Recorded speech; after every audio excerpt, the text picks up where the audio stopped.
Hey everybody, this is MobiusPrimal, bringing you a special guest commentary using my buddy Once Bitten's YouTube channel.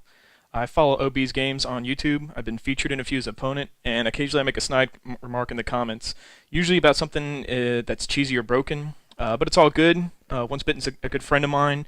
Overall, great guy, thick skin, good sense of humor, so no harm done.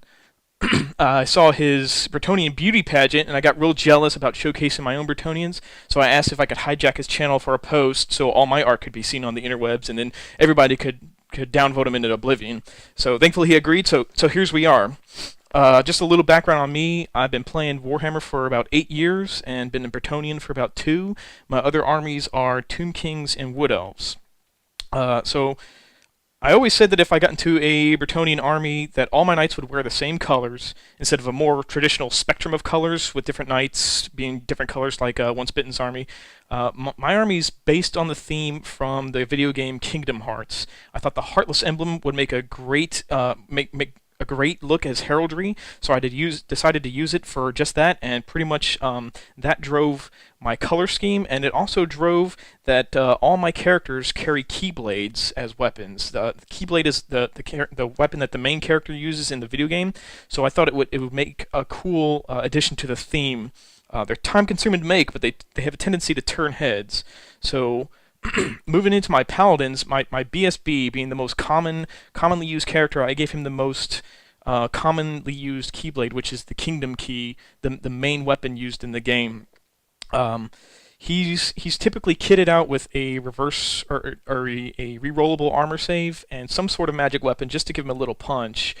But then lately I noticed all my peasants, which I run a very peasant-heavy army, tend to run away, even with steadfast. So I swapped to a BSB on foot, so she has the virtue of empathy usually, and then I typically give her the virtue or the standard of discipline, so she generates leadership 9 rerollable to all my peasants.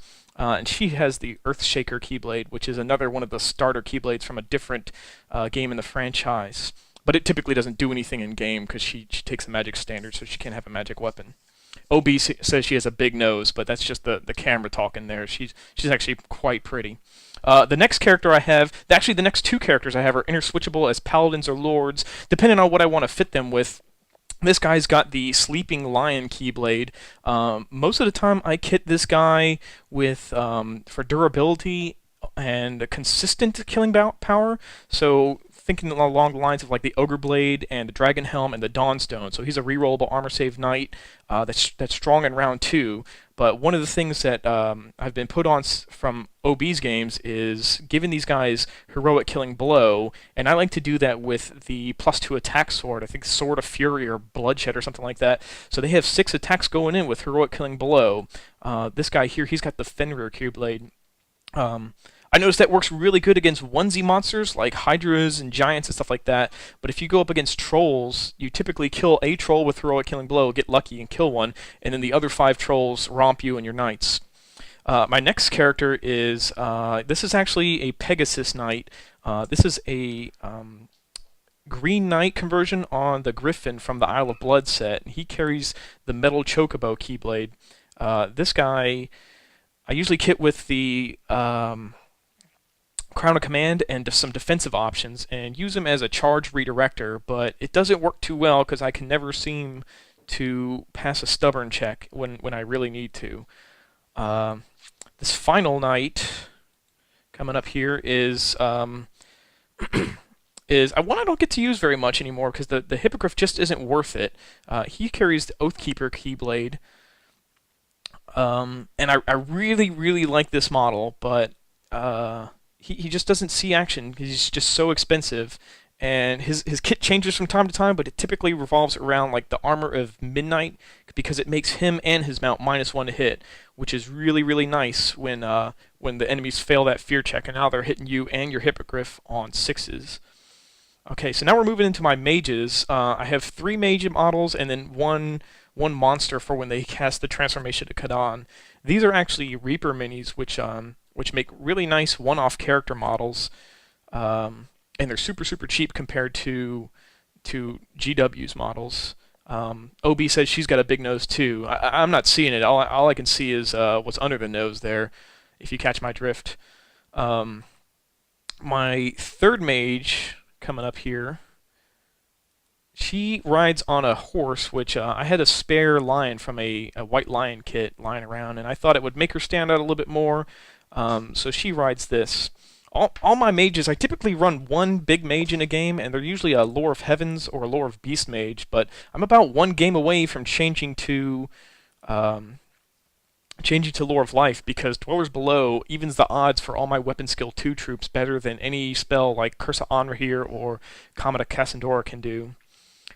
This last little bit of the mage section is the Cockatrice model, and like I said, I just use this for when my mages transform using Transformation of Kadan, which is very rare, but when I do, this represents whatever they turn into, be it a dragon or a hydra or a manticore or anything.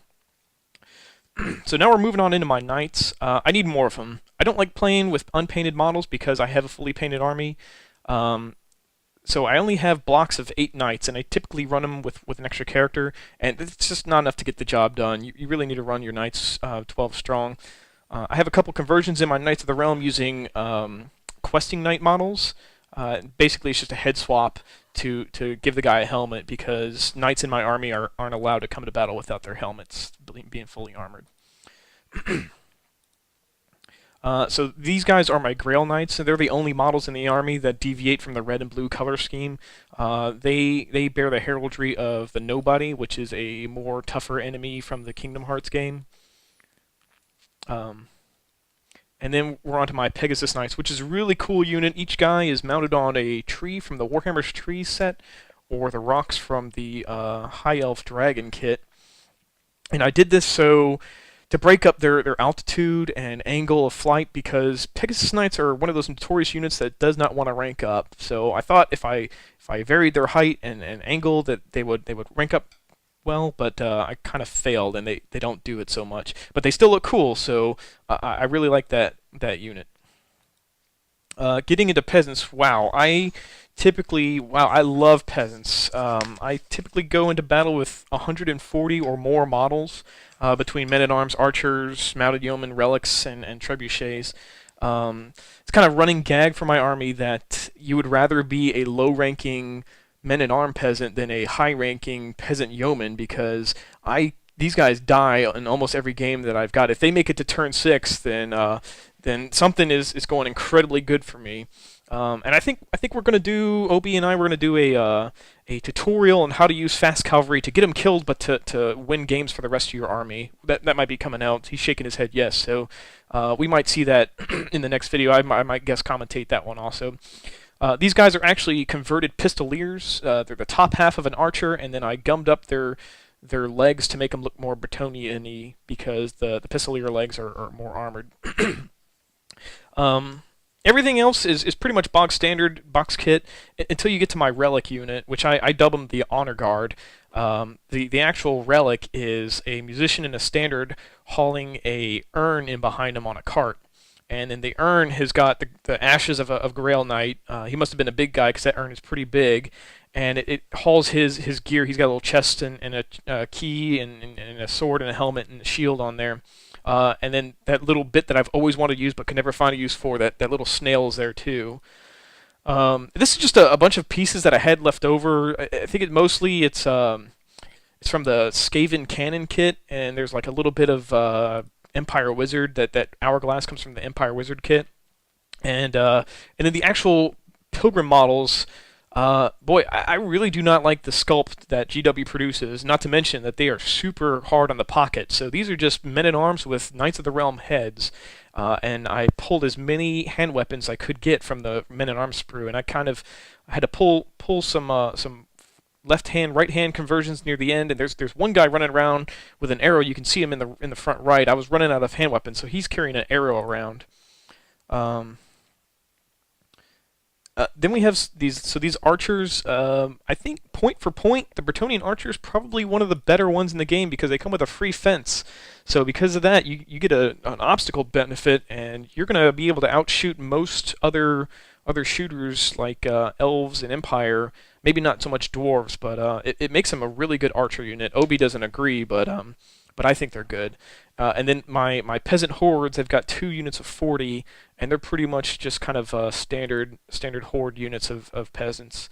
Um, these guys, I really like them, but they're not worth their points. Their low weapon skill makes them die too easily, and they can't dish out enough punishment on high weapon skill troops like chaos or elves or anything.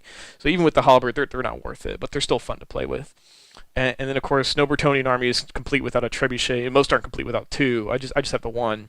Um, and this thing has pulled some lucky shots in games, killing Chaos Warriors, Chaos Lords in one turn, sniping vampires out of units. Just you get lucky with that thing sometimes, and those are the games that you remember. You never really remember the ones that it misfires on turn one and it blows up and causes everything to panic. Or those are the games that you do remember. Anyway, that's a tutorial on my army. Hope you enjoyed it.